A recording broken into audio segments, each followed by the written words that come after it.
Hi folks, this is Robert Intelisano with the Rob Report, part 3 of a 3-part series on Obamacare. We're going to be talking now about finding a good broker. How do you find a good broker? With tens of thousands of brokers out there, what are you looking for? How do we find it? Yellow pages, where, how, and why. Tip number 1, knowledge and experience. So when looking for a broker, try to look for someone that has 5 years or more experience, and preferably designations after his or her name. Very important that they know what they're doing.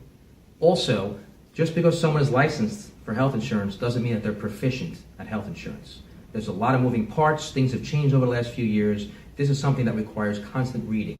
Tip number 2, should I choose an agent, an independent broker? It's confusing. What's the difference between these different things? Let me clear that up for you.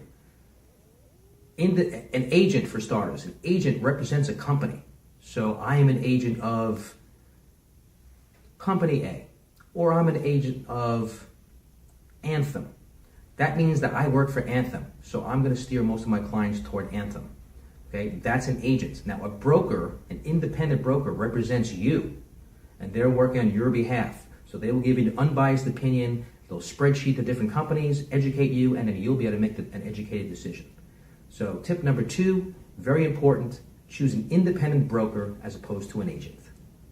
Tip number 3 in choosing an independent broker, try to avoid fee-based brokers.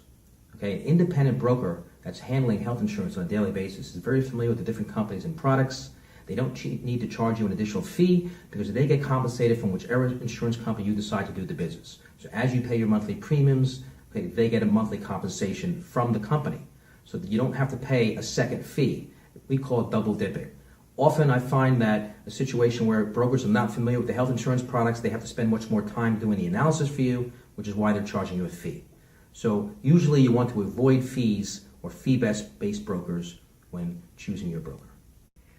We're going to give you a bonus tip. So tip number 4, all right? So tip number 4, when trying to choose an independent broker, get a second opinion. Most people are already working with a broker. If you're unhappy with your plan, you don't understand your plan, you think you're paying too much for your plan, go get a second opinion. Okay? Some things to look for a broker when getting a second opinion is you want to ask, do you do annual reviews? Do you do them by phone or face-to-face? You want to do a face-to-face annual review with your broker. There's a lot going on, a lot to understand, much easier to do it face-to-face than doing it via the phone. Thanks for tuning in for the Rob Report and finishing up our 3-part series on Obamacare. Stay tuned for the next upcoming series on the Rob Report. Make it a great day.